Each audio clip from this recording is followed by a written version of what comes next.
असल में क्या होता है कि जितने भी लोग हैं वो बच्चों को पढ़ाते हैं, अपने जो नौकरी करे वो सरकारी कर्मचारी भी है, प्राइवेट भी है, वो बच्चों को नौकरी पढ़ाते हैं कि वो नौकरी करे, कंपटीशन की तैयारी करवाते हैं। और आप जानते हैं आजकल कंपटीशन की क्या हालत है। फिर उसके बाद बच्चा कंपटीशन में पढ़ के आप जैसे लोगों की तैयारी करता है कि पेपर में मैं बैठ पाऊंगा, लिख पाऊंगा, खुद लिख पाऊंगा। अब क्या होता है, फिर जैसे पहले जमाने की बात करी, पहले सोचो बच्चा फिर टॉप करता था, बहुत खुशी होती थी। आज वो जमाना आ गया है कि जब बच्चा टॉप करता है तब शक होता है इसने नकल तो नहीं मारी, फर्जी पेपर तो नहीं लिया। और मुझे तो हंसी इस बात की आ रही है कि हमारा यहाँ का उत्तराखंड का हो या भारत का हो, आयोग कैसा है, विभाग कैसा है, कहते हैं कि बस 3 ही पेपर तो लीक हुए हैं, पेपर लीक नहीं मानते इसको। मतलब ये वही बात कर रहे हैं, कल को अगर कोई मर्डर किसी का खून करना चाहेगा, हाथ में लग जाएगी और बंदा भाग जाएगा, जिंदा बच जाएगा, और वो कहेगा पुलिस के पास आके कि इसने मुझे मारने की कोशिश की, मेरी हत्या करना चाहता था, तो पुलिस कहेगी बस हाथ में ही तो लगी है। तो ये जो पेपर लीक है, और पेपर लीक के बाद भी ये लोग बोले कि पेपर तो लीक हुआ ही नहीं, कितनी शर्म की बात है।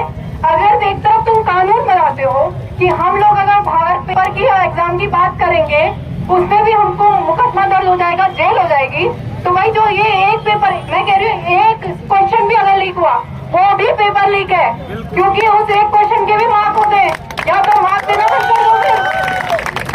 तो ये जो हो रहा है ना हमारे उत्तराखंड के युवाओं के साथ, अगर आप आज नौकरी के लायक नहीं रहोगे, बेरोजगार, तो अभी हमने 17 सितंबर को मनाया था, बेरोजगारी दिवस मनाया था, किसी महामानव का जन्मदिन हुआ करता था उस दिन। तो वो बेरोजगारी दिवस इसीलिए मनाया जा रहा है कि वो रोजगार बोलते हैं किताबों में 100 करोड़ रोजगार देंगे, पर वो एक रोजगार भी नहीं दे रहे। और जितनी सरकारी विभागों में रोजगार थी ना वो भी सब खत्म कर दिए। और आप अगर अभी भी जांच करेंगे तो सरकारी विभाग में कई पद खाली हैं, कई पद खाली हैं। आपका अधिकार आपको नहीं मिल रहा है। और अभी त्रिभुवन चौहान जी ने भी कहा था कि हम उत्तराखंडी हैं, गांव तापो, तो अब उनको दबाना है गांव, हमने नहीं तापना, अब उनको दबाना है गांव। और दूसरी बात, हम उत्तराखंडी हैं, उत्तराखंड हमको भीख में नहीं मिला था, तो हम अपना अधिकार छीन के लेंगे, भीख में नहीं लेंगे। तो ये जो है ना, ये धामी सरकार, धाकड़ धामी, अगर इतना धाकड़पन है तो नौकरी देके दिखाओ। अगर इतना धाकड़पन है तो हाकम सिंह को बोल रहे हैं, हाकम सिंह का भी बहुत वीडियोस आ रही है कि उसको हमने अरेस्ट कर दिया। मैं अभी बेरोजगार संघ ने भी, बाबूपाल जी ने भी बोला था कि हम लोगों ने इनको एविडेंस दिया था, तब क्या था। मेरी समझ में एक बात नहीं आती, जब इनके पास एविडेंस हो सकते हैं, जिनकी इतनी पहुंच नहीं है, इनके पास तो STF है, इनके पास तो सारी टेक्नोलॉजीज है, इनके पास तो सारी एजेंसी है, इनके पास प्रूफ नहीं है और इनके पास प्रूफ है, तो समझ जाओ ये काम ही नहीं कर रहे। तो अगर अब हमको अपना अधिकार मांगना नहीं है, बहुत मांग लिया हम लोगों ने। और बॉबी पवार जी बहुत टाइम तक धरने में भी रहे थे कहीं एकता विहार में, मैं उनके पास तब भी गई थी, तो मांग लिया, नहीं हुआ।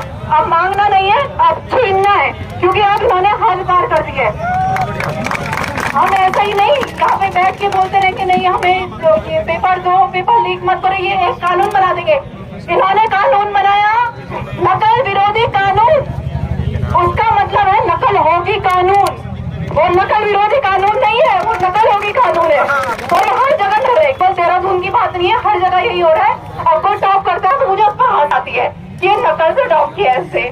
तो इसलिए हमको अपना अधिकार मांगना नहीं है, अपना अधिकार छीनना है। इनकलाब जिंदाबाद, जिंदाबाद जिंदाबाद, नारी शक्ति जिंदाबाद, जिंदाबाद जिंदाबाद।